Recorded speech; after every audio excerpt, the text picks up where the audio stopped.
Hər vaxtınız xeyir olsun. Deməli, 2026 Time vəsaitinə yeni əlavə olunan mövzulardan birinin izahını verəcəm. Diqqətlə qulaq asaq. Çox maraqlı mövzudur və asan mövzudur, rahat mövzudur. Çoxluğu sizi qorxutmasın. Bir izah verəcəm asan dildə. Diqqətlə qulaq asaq. Deməli, bizə verib burada pedaqoji və psixoloji yanaşmaların ilk dərsi olan təhsildə müasir pedaqoji yanaşmaları.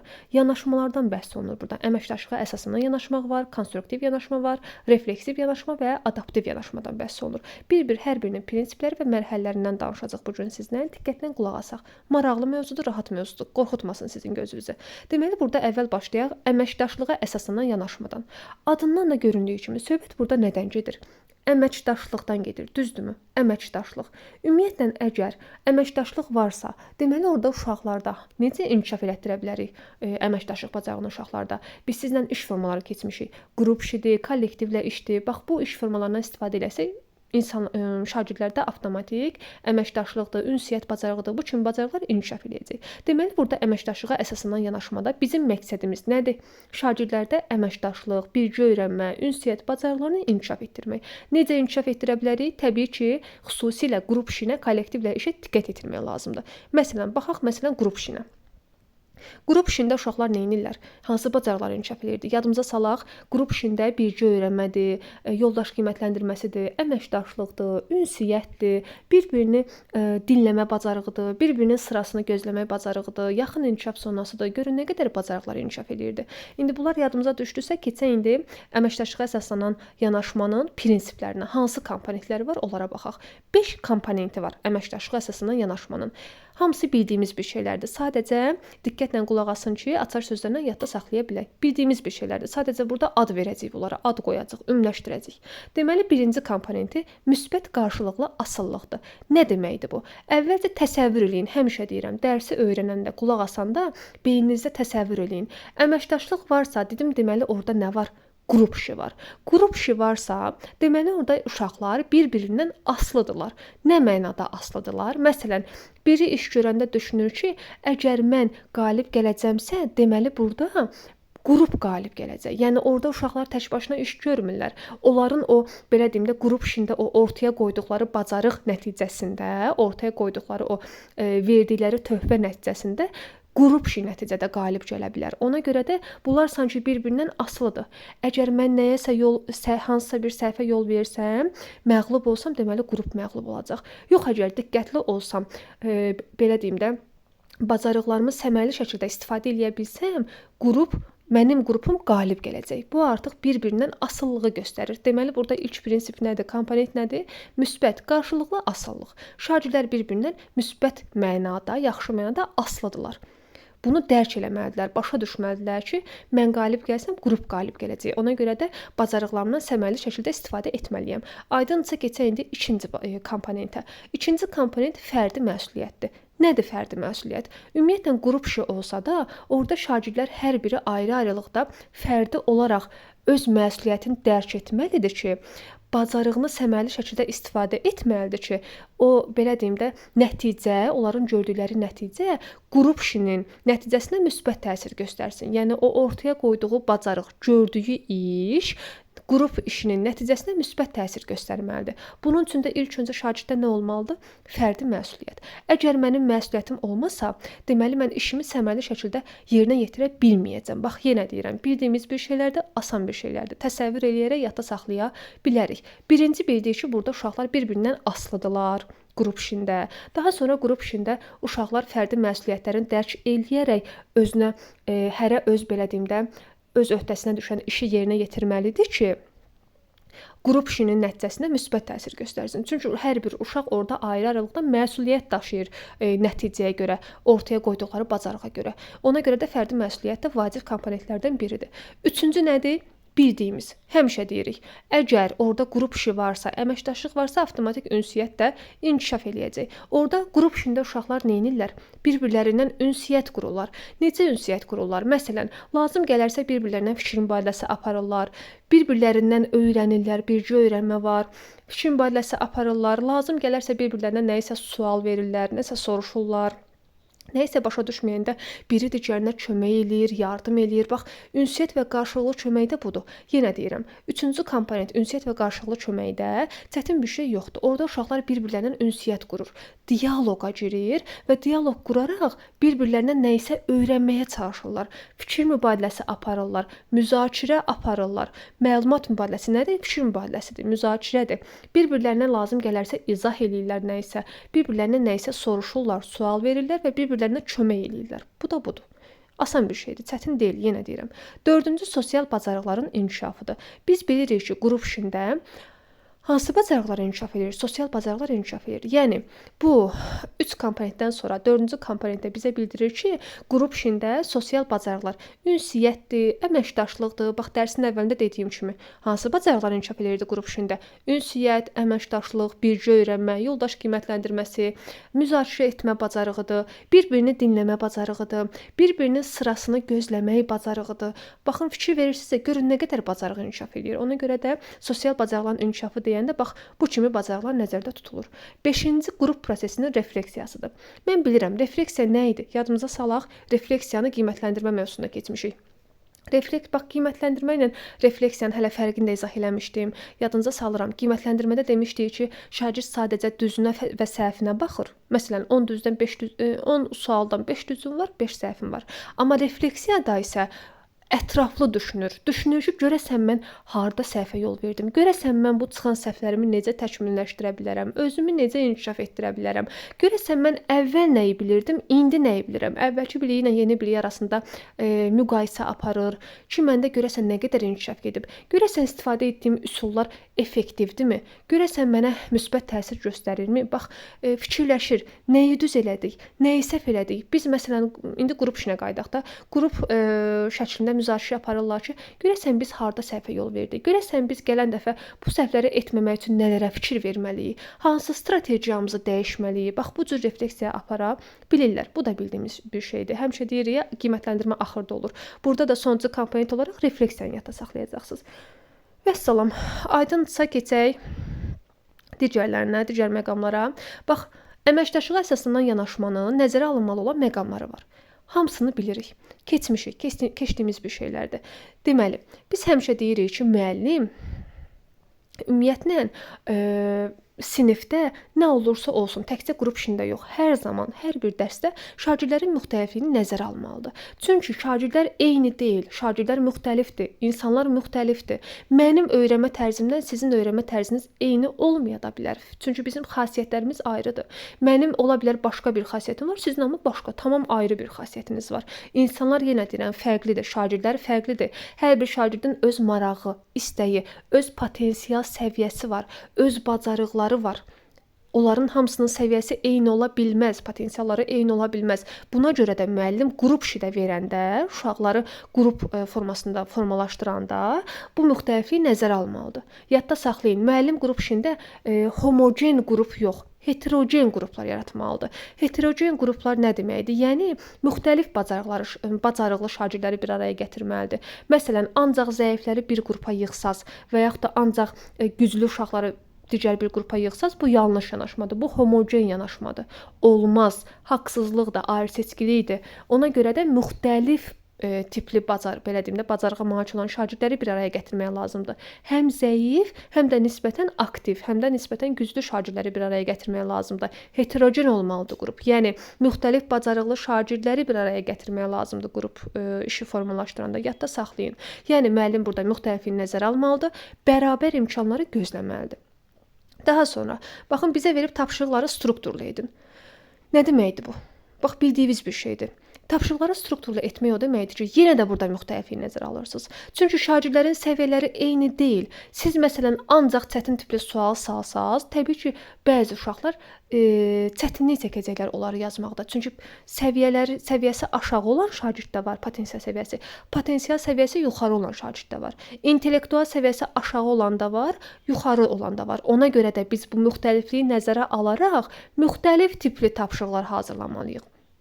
Deməli, şagirdlərin müxtəlifliyini, maraq istəklərini nəzərə almalıyıq. Şagirdlərin potensial səviyyələrini nəzərə alaraq tapşırıq yaratmalıyıq, tapşırıq hazırlamalıyıq. Bax, bu kimi xüsusiyyətləri nəzərə almaq lazımdır. Sonra, Deyir ki, qrup işi başa çatandan sonra refleksiya təşkil eləyin. Nə deməkdir bu? Bax, bayaqki məqamda əməkdaşlığa əsaslanan təlimin komponentlərində biz refleksiyadan danışdıq. Orada kim refleksiya aparırdı? Şagird. Düzdür? Biz burada şagirdi ön plana çəkmişdik. Burada isə nəzərə almalı olan məqamlarda isə biz özümüzdə fikir verirsinizsə, nəzərə almalı olduğumuz xüsusiyyətləri vurğulayırıq ki, müəllim bərabər imkanları nəzərə almalıdır. Müəllim şagirdlərin müxtəlifliyini nəzərə almalıdır. Müxtəlifliyi nəzərə alaraq heterogen qrup yaratmalıdır. Müxtəlifliyi nəzərə alaraq müxtəlif tipli tapşırıqlar hazırlamalıdır. Müxtəlifliyi nəzərə alaraq burdan bərabər imkanları gözləməlidir. Öyrənmə tərzləri nəzərə almalıdır və həmçinin müəllim refleksiya aparmalıdır. Müəllim özü də refleksiya mərhələsi təşkil etməlidir. Müəllim özü də fikirləşməlidir ki, görəsən bu şagirdlərin əvvəlki bacarıqları ilə indiki bacarıqları arasında nə kimi fərq var? Uşaqlar əvvəl nə bilirdi, indi nə bilirlər? Görəsən mənim istifadə etdiyim üsul həqiqətən də effektivdirmi? Məsələn, mən, tutaq ki, mən Türkan, düşünürəm ki, görəsən mən keçdiyim dərslərdə istifadə etdiyim üsul, metod, strategiyam həqiqətən də effektivdirmi? Görəsən müdavimlərə həqiqətən də belə deyim də bacarıqlarını inkişaf etdirə bilirəmmi? Həqiqətən də yardımım toxunurmu? Bax, bunun effektivliyini düşünürəm. Görəsən mən strategiyamda hansı dəyişikliklərə əməl etməliyəm, hansı dəyişikliklərə yol verməliyəm? Fikirləşirəm. Refleksiya aparıram. Görəsən uşaqlar harda səhvə yol verdilər? Görəsən uşaqların o səhvlərini düzəltmək üçün məsələn gələcək dərsdə, yeni dərsdə hansı strategiyadan istifadə etsəm daha çox inkişaf etdirə bilərəm onları? Refleksiya aparıram. Refleksiya aparmaq budur. Uşağı necə təkmilləşdirmək lazım olduğunu düşünürəm. Görəsən mən öz istifadə etdiyim metodda hansı dəyişiklikləri eləsəm şagirdlər üçün daha yaxşı olar, daha effektiv olar. Bax, refleksiya budur. Burada da bunu düşünür müəllim. Daha sonra deyir müəllim qrupları müşahidə etməlidir. Biz hər zaman demişik ki, müəllimin hansı bacarığı olmalıdır? Fasilitator bacarığı olmalıdır. Fasilitasiya bacarığı olmalıdır. Müəllim fasilitatorluq etməyi bacarmalıdır.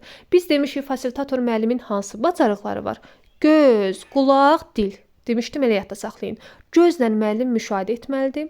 Qulaqla dinləməlidir. Dillə məqamında müdaxilə etməyi bacarmalıdır. Yəni burada müşahidə etmək deyəndə belə deyim də uşaqları müşahidə etmək, izləmək, dinləmək və məqamında müdaxilə etmə bacarığı. Müdaxilə etmək də nədir?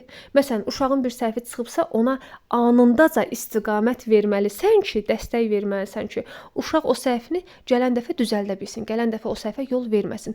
Yenə deyirəm, burada müəllimin fasilitatorluğunu vurğulayıb ki, müəllimin fasilitasiya bacarığı olmalıdır. Müşahidə etmək, dinləmək, məqamında müdaxilə etmə bacarığı olmalıdır. Nə deməkdir fasilitator? Yol göstərən, istiqamət verən deməkdir. Uşağa dəstək verməlidir müəllim təbii ki, burada. Sonra deyir qrup nəticələri və fərdi nəticələri birləşdirin. Nə deməkdir bu? Yəni, bax qrupun nəticəsinə bax. Hansı nəticəni əldə etdiyinə bax. Bir də şagirdin fərdi nəticəsinə bax. Yəni orada fərdi gördüyü işə bax ki, gör şagird ayrı-ayrılıqda qrupa nə kimi töhfəsini verib. Həqiqətən də o potensialını ayrı-ayrılıqda ortaya çıxarda bilibmi? Həqiqətən də istedadını ortaya üzə çıxarda bilibmi? Həqiqətən də məsuliyyətli şəkildə işini görübmü? Bax, siz əgər buna baxsaz, bunları müqayisə eləsəz, qrup nəticəsi ilə fərdi nəticələri birləşdirməyə çalışsaz, artıq burada şagirdlər də özləri görəcəklər ki, burada müəllim ayrı-ayrılıqda bizim bacarıqlarımıza qiymət verir, dəyərləndirir və buna görə də gələn dəfə artıq avtomatik şagird daha məsuliyyətlə yanaşacaq qrup işinə ki, qoy mən bacarığımı, potensialımı daha çox maraqla ortaya qoyum, daha çox belə deyim də səmərəli şəkildə istifadə edeyim ki, müəllim onu düzgün şəkildə, səmərəli şəkildə, effektiv şəkildə dəyərləndirə bilsin sonda. Yəni burada sanki bir növ şagirdin məsuliyyətini də artırmış oluruq. Fikir verirsinizsə, qrup nəticəsi ilə fərdi nəticəni birləşdirəndə şagirdin məsuliyyəti, marağı daha çox artmış olur. Artıq gələn dəfə qrup işində daha çox maraqla, daha çox belə deyim də məsuliyyətli hiss eləyərək potensialını, bacarığını ortaya qoyacaq. Ki sonda düzgün qiymətləndirmə aparım, onu düzgün qiymətləndirim. Sonra deyir, mümkünsə texnologiyadan istifadə edin. Bu da bildiyimiz bir şeydir ki, müəllim hər zaman müasir texnologiyalardan, müasir interaktiv təlim metodlarından istifadə etməyi bacarmalıdır. Əlindəki olan o resurslardan, real imkanlardan istifadə etməlidir. Smart planlama texnologiyası keçmişdi sizlə. Smartın nəyi idi? R-sı, resurslar, real imkanlar nəzərə almalıdır. Əgər sinifdə elektron lövhəniz varsa, ondan da səmərəli şəkildə istifadə etməyi bacarmalısınız. Mən istifadə edə bilmirəm deyib oturmaq olmaz. Öyrənməlisən, özünü inkişaf etdirməlisən ki, şagirdləri də inkişaf etdirə biləsən. Ümumiyyətlə əlində olan imkanlardan istifadə etməlisən, müasir təlim metodlardan istifadə etməlisən, innovasiyaları öyrənib tətbiq etməlisən. Bu müəllimin yadda saxlayın, vəzifəsidir. Hüquq vəzifələri keçəndə də demişdik ki, müasir innovasiyaları öyrənmək, tətbiq etmək, istifadə etmək müəllimin vəzifəsidir.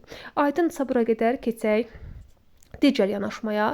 Deməli, əməkdaşlığa əsaslanan yanaşmanı bildik ki, orada qrup işi var. Bax, əməkdaşlıq varsa ağlınıza qrup işi gəlsin. Qrup işi varsa, komponentlərin bax tapmağa çalışanda qrup işi ilə əlaqələndirin ki, qrup işi varsa, deməli orada uşaqlar bir-birindən asılıdırlar. Hərə ayrı-ayrılıqda öz fərdi məsuliyyətini dərk eləməlidir. Bir-birlərlə ünsiyyət qurmalıdırlar, bir-birlərlə öyrənməlidirlər. Nəticədə sosial bacarıqları inkişaf eləyəcək. Bayaq danışdıq hansı bacarıqlardır və sonda da refleksiya aparacaqlar. Və daha sonra müəllimin diqqət etməli olduğu məqamlara da nəzər yetirdik. Aydınca keçək indi konstruktiv pedaqoji yanaşmaya. Ümumiyyətlə konstruksiya nə deməkdir? Qurmaq, yaratmaq deməkdir. Qurmaq, yaratmaq. Deməli mən ağlıma gətirirəm ki, burada konstruksiya sözün görən kimi, konstruktiv sözün görən kimi ağlıma konstruksiya sözü gəlməlidir. Konstruksiya dediyi nədir? Qurmaq, yaratmaq. Deməli burada bir var öyrənməni uşaq hazır biliklər nəticəsində öyrənsin. Məsələn, tutaq ki, mən sizə hal-hazırda hazır bilik ötürürəm. Düzdür. Bir var ki, bu ötürülən hazır biliklər nəticəsində nəsə öyrənirsiniz. Bir də var ki, mən elə bir şərait yaradıram ki, siz gedib özünüz təcrübə apararaq hər hansı bir yeni biliyi öyrənirsiniz. Bax, o biliyi özünüz qurursunuz, özünüz formalaşdırırsınız. Yenə deyirəm. Burada əsas məqs, ümumiyyətlə həmişə demişəm, dərsin adıdır. Dərsin adı nədir? Konstruktiv yanaşma. Konstruktiv deyəndə ağlınıza nə gələcək? Konstruksiya. Konstruksiya mənası nə oldu? Qurmaq, yaratmaq. Deməli, burada əsas məqsəd nədir? Uşaqlara hazır bilik ötürmək yox. Elə bir şərait yaratmalıyıq ki, şagird gedib o yeni biliyi, yeni informasiyanı özü öyrənsin. Özü qursun, özü formalaşdırsın. Yadınıza gəlirsə, interaktiv dərsi ilə əlaqəlidir. İnteraktiv təlimə bənzəyir bu dərs. İnteraktiv təlimdə nə keçmişdik? Adından da göründüyü kimi dərs aktiv olmalıdır. Yəni, müəllim də, şagird də aktiv iştirakçı rolunu oynamalıdır. Hər ikisi aktivlik göstərməlidir. Necə?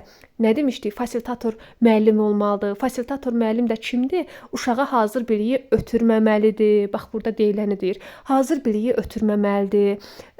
Bütün bilikləri, bütün informasiyaları uşağa hazır formada ötürmək olmaz. Orada danışmışdıq ki, məsələn, hazır biliyi ötürməməlisən. Nə etməlisən? Elə bir şərait yaratmalısan ki, şagird gedib özü axtarıb araşdırsın, təcrübə aparsın, o bəzi yeni informasiyaları özü öyrənsin. Yəni bir növ burada uşağın aktivlik göstərməsinə şərait yaradıram. Bax, ənənəvi dərsdə necə idi əvvəllər? Uşaq qoyurdu əlinin üstünə, düzdür? Ancaq müəllim danışırdı. Müəllim dərsi izah edirdi, şagird də passiv formada həmin o hazır informasiyaları qəbul edirdi. Amma indi isə o prosesə qarşıyıq. Niyə? Çünki indi kurikuluma əsasən şagird əlinin üstünə qoyub passiv formada oturub dinləməməlidir. Müəllim elə bir şərait yaratmalıdır ki, şagird aktivlik göstərsin. Sual-cavab prosesi yaratmalıdır müəllim. Dərs vaxtı tez-tez uşağın aktivlik iştirak etməsinə şərait yaratmalıdır. İnformasiyaları hazır formada uşaqlara bütün informasiyaları hazır formada ötürməməlidir. Elə bir şərait yaratmalıdır ki, yenə deyirəm, uşaq aktivlik göstərsin, getsin bəzi informasiyaları özü qursun, özü formalaşdırsın özündə. Yəni o bilikləri özü özündə yaratmağı, qurmağı, formalaşdırmağı bacarmalıdır. Bax, bu da bizim konstruktiv yanaşmağımızdır. Təhsildə konstruktiv yanaşmağımızdır. Aydındırsa bu dərsin məğzi, keçək indi əsas prinsiplərinə. Əsas prinsipləri hansıdır?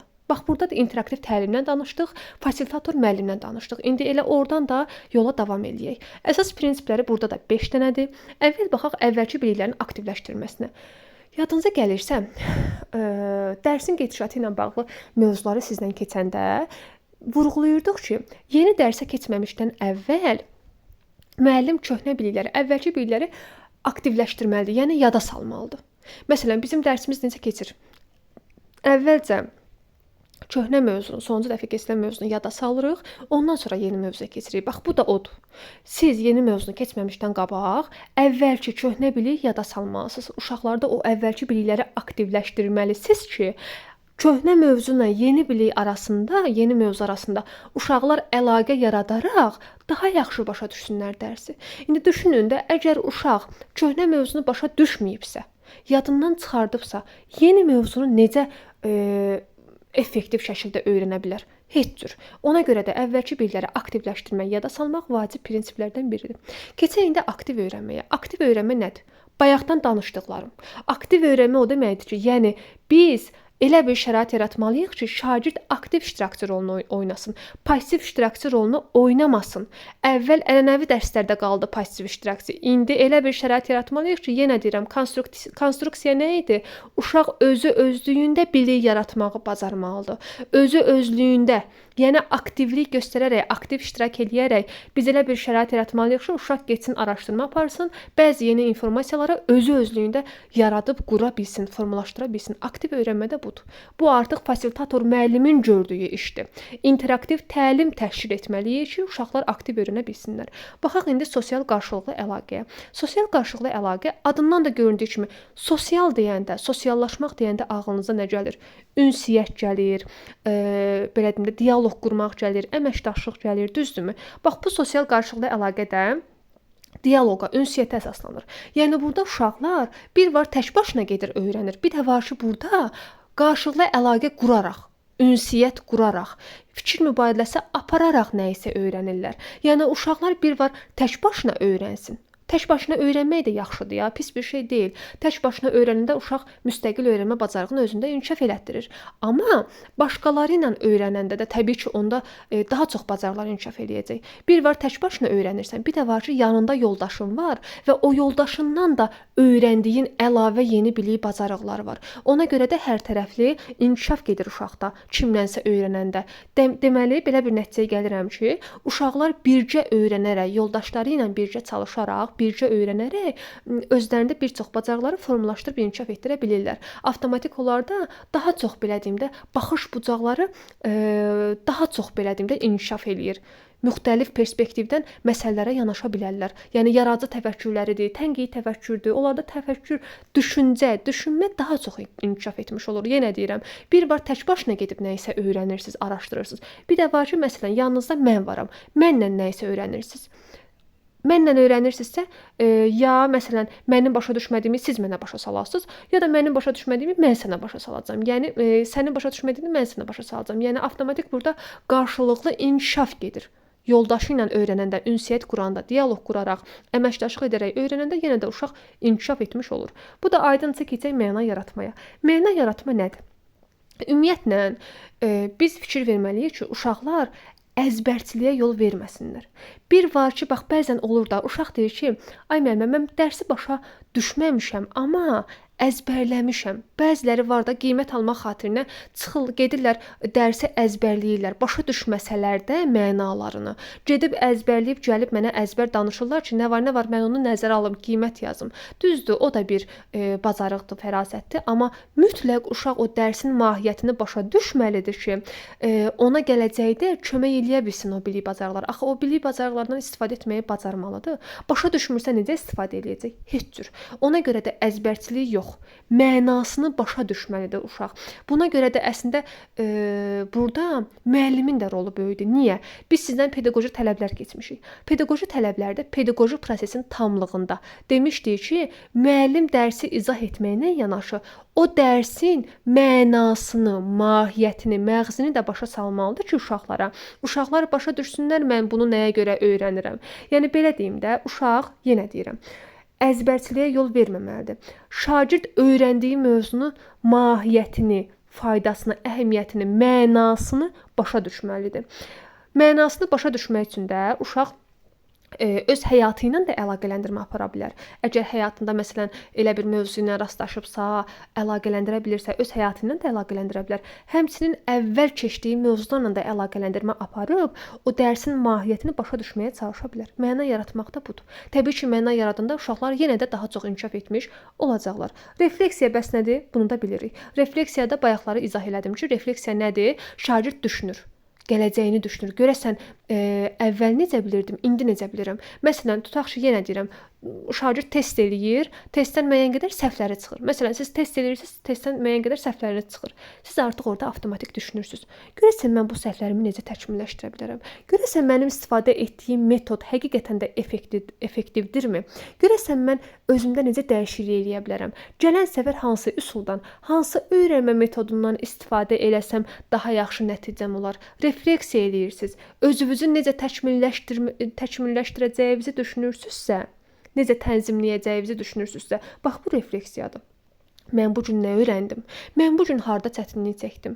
Mən istifadə etdiyim üsullarda harda dəyişiklik eləsəm nəticəm daha yaxşı olar? Bax bu refleksiya aparmaqdır. Vəssalam. Bura qədər bu prinsiplər aydındırsa keçək indi ardına davam eləyək. Fasilitator müəllimin rolunu verib, bunu da bilirik. Bayaqdan danışdıqlarımızda oxumağa ehtiyac yoxdur. Fasilitator dedik, uşağa yol göstərəndir. Müəllim fasilitatorluq etməlidir ki, şagird daha yaxşı dərsi qavrayıb, aktiv şəkildə öyrənib, başa düşsün, bacarıqlarını tətbiq eləyə bilsin. Fasilitator yol göstərən, istiqamət verəndir. Uşağa dəstək verəndir. Fasilitator müəllimin dediyi hansı bacarıqları var? Göz, qulaq, dil. Gözlə müşahidə eləyir, qulaqla dinləyir, dillə məqamında müdaxilə eləyir. Müşahidə etmək, dinləmək, məqamında müdaxilə etmək bacarığı olmalıdır. Həmçinin anındaca dəstək verməyə, yol göstərməyə bacarmalıdır. Elə bir şərait yaratmalıdır ki, uşaqlar aktiv iştirak etsinlər. Yəni interaktiv təlimi həyata keçirməlidir. Vəssalam, konstruktiv yanaşma da bu qədər. Aydındırsa keçək indi nəyə? Digər yanaşmamıza, refleksiv yanaşmaya. Refleksiv yanaşma nədir? Adından da göründüyü kimi burada söhbət nədən gedir? Bax, sözün özünə baxaq. Refleksiv. Refleksiv sözü sizə nəyi xatırladır? Refleksiyanı. Refleksiya nə idi? Bayaqdan danışırıq. Refleksiya uşağın özünü təkmilləşdirməsi, necə təkmilləşdirəcəyini düşünməkdir. Səhvini necə təkmilləşdirəcəyini düşünməkdir. Əvvəlki biliyi ilə yeni biliyi belə deyim də, müqayisə etməsidir, əlaqələndirməsidir. Mən hansı səhvlərə yol verdim, harda çətinlik çəkdim və yaxud da nəyi düz elədim, nəyi pis elədim. Bu səhvim gələn dəfə nə etsəm bu səhvi belə deyim də gələn səfər düzəldə bilərəm və yaxud da bu problemlərlə rastlaşmaya bilərəm. Yəni özünü necə təkmilləşdirəcəyini düşünür. Və yadda saxlayın, əgər refleksiya olmasa, şagird özünü təkmilləşdirə, yəni inkişaf etdirə bilməz. Yəni şagirdin inkişafı hardan başlayır? Refleksiyadan. Yenə deyirəm, vacib məqamdır bu. Yadda saxlayın. Şagird özünü refleksiya etməsi də onu inkişaf etdirir. Müəllimin də şagirdi refleksiya etməsi onu inkişaf etdirir. Yəni müəllim də refleksiya apara bilər, şagird də refleksiya apara bilər dərs zamanı. Hər ikisi effektiv öyrənməni təmin eləyir. İndi gəlin baxaq görə refleksiv yanaşmanın hansı mərhələləri var. Ümumiyyətlə, bax əvvəl burada da veribsiz üçün. Bax bayaqdan danışırıq. Ümid edirəm ki, başa düşmüsüz bax refleksiyanı. Yenə də eyni şeyləri yazıb. Müəllim üçün də var refleksiya, şagird üçün də var. Refleksiv yanaşma müəllim üçün necə olur? Müəllim baxır ki, görəsən şagirdlər əvvəl nəyi bilirdi, indi nəyi bilirlər? Görəsən şagirdlər harda səhvə yol veriblər? Görəsən mən müəllim olaraq üsulumda hansı dəyişikliklərə yol versəm şagirdlər daha yaxşı öyrənərlər? Görəsən mən həqiqətən də effektiv strategiyadan istifadə eləyirəmmi? Görəsən mən gələn dərs planımda hansı dəyişiklikləri eləsəm uşaqlar dərsi daha yaxşı başa düşərlər? Bu səhvlərə yol verməzlər. Uşaqların bu çatışmazlıqlarını aradan qaldırmaq üçün nələri etsəm daha yaxşı olar? Refleksiya eləyirəm, refleksiya aparıram. Necə təkmilləşdirəcəyimi düşünürəm. Şagird üçün bəs necə olur? Bayaqdan danışdıqlarımız. Şagird üçün də dəfələrlə vurğuladıq. Şagird özü haqqında düşünür, öz fəaliyyətini düşünür. Görəsən mən harda səhvə yol verdim, bu səhvimi necə təkmilləşdirə bilərəm?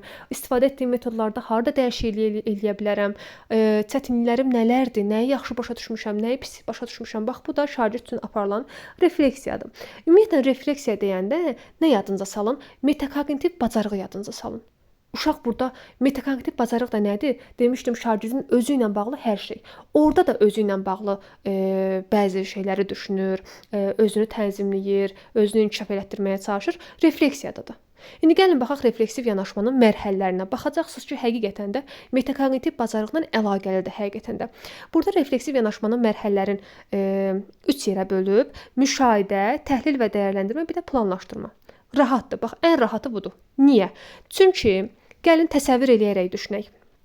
Refleksiyada dediyi ki, metakognitiv bacarıq var. Əvvəlcə uşaq neynəməlidir? Özünü, öz fəaliyyətini müşahidə etməlidir. Əgər siz fəaliyyətinizi müşahidə etməsəz, Harda səhv elədiyinizi, səhvləri necə düzəldə biləcəyinizi düşünə bilərsiniz? Yox.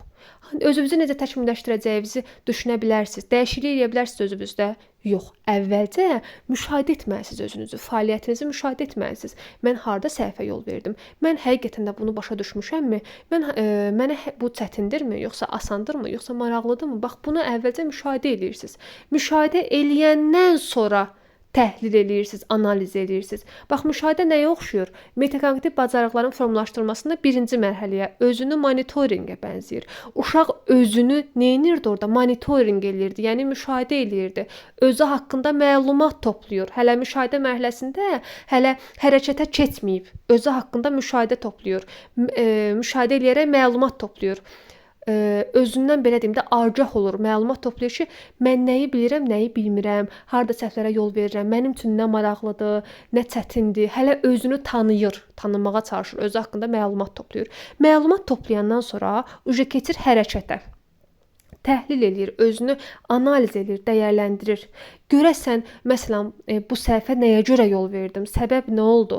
Görəsən, mən nəyə görə bu çətinliyi çəkirəm? Görəsən, bu səhvim nədən qaynaqlandı? Bax, burada da yazıb. Yəni, artıq burada təhlil eləyir. Müşahidədə səhvinin nə olduğuna baxır, çətin olub-olmadığına baxır, maraqlı olub-olmadığına baxır. Sadəcə müşahidədə məlumat toplayır. Məlumat toplayandan sonra o məlumatlardan istifadə edərək fəaliyyətini analiz eləyir, təhlil eləyir, incələyir, dəyərləndirmə aparır ki, görəsən mən burada nəyə görə bu səhvə yol verdim? Görəsən nəyə görə mən burada çətinlik çəkirəm? Nə etsəm daha yaxşı olar? Yəni artıq burada necə təkmilləşdirəcəyini düşünür, gələcəyi düşünür. Daha sonra isə artıq mən bütün bu məlumatlardan istifadə eləyərək nəyi dəyişəcəyimi tapandan sonra artıq keçirəm nəyə? Dəyişiklik etməyə. Planımı dəyişməyə, artıq planlaşdırma, plan qururam, dəyişiklik eləyirəm. Artıq plan qurmuşam ki, məsələn, gələn dəfə indiki strategiyamdan yox, başqa strategiyadan istifadə edəcəm. Gələn dəfə məsələn, daha çox şəkilli slaydlardan istifadə edəcəm. Nə bilim, gələn dəfə səsli olaraq dərs öyrənməyə çalışacağam. Yəni artıq burada nəyi dəyişməli olduğunu planlayıb və dəyişiklik eləyəcək. Aydındır. Artıq burada hərəkətə keçir və o dəyişikliyi, düşündüyü dəyişikliyi həyata keçirir. Vəssalam. Aydındırsa davam edək. Sonra burada nə verib? Müəllimin refleksiyasını verib. Bu da bildiyimiz bir şeylərdir. Ümumiyyətlə yadımıza salaq nəyi? Refleksiya üçün hansı üsullar var idi? 3-2-1-i keçmişik, cümlə kökləridir, çıxış biletidir, şəxsi jurnallardır, müsahibədir, müzakirədir. Refleksiya aparmaq üçün bu kimi üsullardan istifadə edə bilərsiniz. Məsələn, gəlin baxaq 3-2-1-ə. 3-2-1 üsulunda müəllim, bax, əvvəlcə bir şey vurğulayım ki, vacib məlumatlardan biridir. Refleksiya əsasən dərsin sonunda aparılır. Dərsin sonunda, dərsin ortasında da aparıla bilər. Amma dərsin əvvəlində aparılmır. Dərsin əvvəlində motivasiya mərhələsi aparılır. Yəni uşaqların diqqətini dərsə cəlb edirsiniz, dərsi izah edirsiniz. Uşaqlar dərsi başa düşməmiş, tapşırıq yazmamış, refleksiya apara bilərsiniz, onların səhvlərinə baxa bilərsiniz? Yox. Ona görə də refleksiya dərsin ortasında və əsasən də, yəni xüsusən də dərsin sonunda aparılan bir prosesdir. Refleksiya üsulları üçün nələrdən istifadə edə bilərik? 3-2-1-dir, çıxış biletidir, cümlə kökləridir, daha çox istifadə olunan bunlardır. Şəxsi jurnallardır, bundan da istifadə edə bilərsiniz. Müsahibədir, müzakirədir, yəni şifahi formada da refleksiya aparıla bilər. 3-2-1 daha çox istifadə olunandır. 3-2-1-də müəllim dərsin sonunda uşaqlara biletlər, kartlar paylayır, kağız paylayır. Məsələn, həmin kağızda da şagirdlər 3 öyrəndiyi məlumatı, bu gün öyrəndiyi məlumatı, 2 ona maraqlı gələn məlumatı, bir dənə də ona qaranlıq qalan məlumatı qeyd eləyir. Ki, məsələn, mənə filan şey qaranlıq qaldı. Artıq burada müəllim refleksiya aparır. Müəllim refleksiya aparır ki, məsələn, bu uşaq filan şeyi bilir, amma filan şeyi bilmir, filan şey ona qaranlıq qalıb. Müəllim də burada refleksiya aparır. Həmçinin burada şagird özü də özü üçün refleksiya aparır ki, mən filan şeyi bilirəm, filan şeyi bilmirəm, mənə qaranlıq qalıb. Burada həm müəllim refleksiya aparmış olur, həm də şagird refleksiya aparmış olur. Ona görə də bu kimi üsullardan hər iki tərəf istifadə edə bilər. Sonra məsələn, əlavə bir üsul da izah edeyim siz üçün. Məsələn, çıxış bileti. Çıxış bileti özü də 3-2-1-ə bənzəyir. Çıxış biletində adından göründüyü kimi şagirdlərə biletlər paylanılır. Bax, dərsin bitməyinə bir 5-10 dəqiqə qalmış çıxda. çıxa-çıxda uşaqlara biletlər paylanılır. Uşaqlar da o biletlərdə təəssüratların qeyd eləyirlər. Dərslə bağlı təəssüratların. Necə ki, məsələn, tutaq ki, bir konsertə gedirsiniz. Konsert bitənə yaxın, konsertdən sizin çıxmağınıza yaxın, məsələn, gəlirlər sizə biletlər paylayırlar ki, bu biletdə öz təəssüratlarınızı qeyd eləyin. Məsələn, bu günləri filan şey maraqlı keçdi, bu gün mənə filan şey qaranlıq qaldı. Bax, yenə də fikir verirsinizsə, şagirdlər yenə də öyrəndiyi məlumatları, onlara qaranlıq qalan məlumatları qeyd eləyə bilərlər. Özləri qeyd eləyirlər ki, mən filan şeyi başa düşmədim, filan şeyi başa düşdüm, filan şeydə çətinlik çəkmədim, amma filan testlərdə çətinlik çəkdim. Artıq burada yenə də nəticədə müəllim refleksiya aparmış olur ki, şagird bax bir-bir uşaqların biletlərinə baxaraq müəllim məlumat toplamış olur ki, filan uşaq filan şeyi bilir, amma filan şeyi bilmir. Filan uşaq testdə, məsələn, filan yerdə çətinlik çəkir, amma filan yerini asanlıqla işləyə bilir. Yəni müəllim burada yenə də nəticədə refleksiya aparmış olur. Həmçinin burada şagird o çıxış biletlərini dolduraraq özü üçün də refleksiya aparmış olur. Çıxış biletini dolduranda uşaq özü üçün də refleksiya aparır ki, mən filan şeyi öyrəndim, mən testdə filan yerdə çətinlik çəkdim, amma filan yerdə çətinlik çəkmədim, gələn dəfə filan şeyə diqqət eləyərəm. Bax, burada uşaq özü üçün də refleksiya aparmış olur nəticədə. Sonra birini də izah edeyim, əl çəkəcəm sizdən cümlə kökləri. Cümlə kökləri də daha çox istifadə olunur deyə istəyirəm buna da aydınlıq gətirim. Adından göründüyü kimi burada söhbət cümlədən gedir, cümlələrdən. Burada sizə yarımçıq cümlələr verilir. Hansı ki, o cümlənin kökünü, nöqtələrin yerini siz tamamlamalısınız. Məsələn, yazıram ki, mənə qaranlıq qalan nöqtə oldu. Mənə qaranlıq qalan nöqtə oldu. Artıq burada uşağa bu hazır vərəqi verirəm, hazır cümləni yazıb verirəm. Uşaq burada o nöqtələrin yerini özü doldurur. Sanki o cümlənin kökünü kim yazır? Şagird. Yenə deyirəm, vərəqlərdə və yaxud da lövhədə yazıram ki, mənə qaranlıq qalan nöqtə oldu. Hərə özünə məxsus olaraq, fərdi olaraq o cümlələri özlərinə uyğun formada doldururlar. Artıq mən yenə də nəticədə burada sonda görəcəm ki, filan uşağa filan şey qaranlıq qalıb, filan uşağa maraqlı olan məqam filan şey oldu. Yəni hərə özünə məxsus olaraq o nöqtələri doldurur, cümlənin kökünü tamamlayır və nəticədə müəllim də refleksiya aparmış olur, şagird də özü üçün refleksiya aparmış olur. O cümlələri tamamlayaraq şagird də özü üçün refleksiya apara bilər. Vəssalam. Aydınsa davam eləyək. Deməli, refleksiv yanaşmanı da keçdik. Qaldı adaptiv yanaşma. Adaptiv yanaşma haqqında da danışaq. Əvvəl baxaq adına. Söhbət burada nədən gedir? Adaptiv yanaşmadan. Sanki bu adaptasiya sözünə bənzəyir. Onunla əlaqələndirə bilərsiniz. Adaptiv yanaşma odur ki, burada müəllim hər bir şagirdin fərdi xüsusiyyətlərini nəzərə almalıdır. Adaptasiyanı yadda saxlasaz necə deyə bilərik? Məsələn, ümumiyyətlə şagird onlar üçün yaradılan mühitə, onlar üçün yaradılan mühitə adaptasiya olmalıdırlar ki, dərsi daha effektiv şəkildə öyrənə bilsinlər, yəni uyğunlaşa bilsinlər. Deməli, bunun üçün nə lazımdır? Həmin mühitə adaptasiya olmaq. Həmin mühitə uyğunlaşmaq üçün də müəllim nə etməlidir uşaqlar üçün? Onların müxtəlifliyini, fərdi xüsusiyyətlərini nəzərə almalıdır. Müxtəlifliyi nəzərə almaq üçün, yəni bərabər imkanlarını gözləmək üçün necə yanaşmalıdır uşaqlara? Fərdi yanaşmalıdır. Bax, fərdiləşdirmə deyəndə o nəzərdə tutulur. Fərdi yanaşmadır. Diferensial yanaşmadır. Fərdi yanaşma nə üçün tətbiq edirik? Məsələn, bir var ki, hamınıza bir tapşırıq verirəm, hamınıza bir mövzu verirəm ki, gedin bu haqqda araşdırma aparın. Bir də var ki, mən sizin hər birinizə fərdi yanaşıram. Axı sizi tanıyıram. Bilirəm ki, bəziləri yadınıza gəlir, deyirdim. Bəziləriniz futbolu sevirsiniz, bəziləriniz voleybolu sevirsiniz, bəziləri basketbolu sevirsiniz.